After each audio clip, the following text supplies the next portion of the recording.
Now, we have a lot of young entrepreneurs, CEOs of companies that are just taking off, that listen to our show, watch our podcast. What advice would you give them with certainly the wealth of wisdom and experiences that you have gained through your roles? What should early entrepreneurs, CEOs be looking for? What are the skills they need to have to navigate and build an enduring business that lasts decades? First and foremost, they have to be very, very aware of what's going on in their industry. Their intelligence level has to be at the highest potential level. So you should know everything that your competitors are doing. You should do your research. You should do your homework to make sure that you understand as much as you can of the industry. And then by having a good knowledge of the industry, then you're able to have a very efficient strategy and saying, okay, in this industry that I understand well and that I'm monitoring on a day-to-day basis, this is the niche, this is the role, this is the place where I want to play by bringing this kind of organization. But people sometimes just wake up, have an idea and say, oh, that'll be great. And maybe, but it won't be great if you don't do your homework and if you don't understand your competitors, if you don't understand the potential consumer, the potential partners.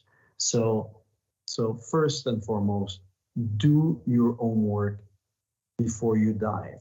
But after you have done your homework, just be bullish and just dive big time.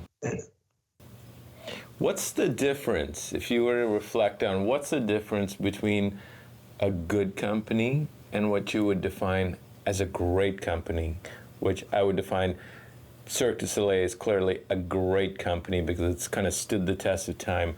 How do you differentiate in your mind? Yeah, it's the team. Because I know we give a lot of credit to, amazing, charismatic leaders, and I understand that works. But those leaders that have been successful have been surrounded by a lot of people that have contributed to their success. And I believe in the strength of a great team.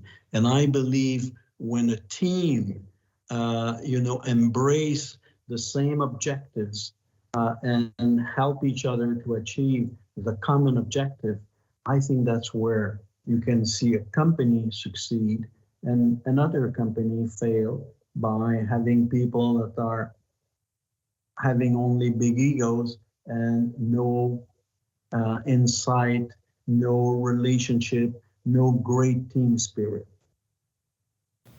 Daniel Lamarre, you're a true challenger. We are honored to have had you on the show. We've got so much ground that we covered, and we would be delighted to have you back on. Thank you very much for the time you spent with us.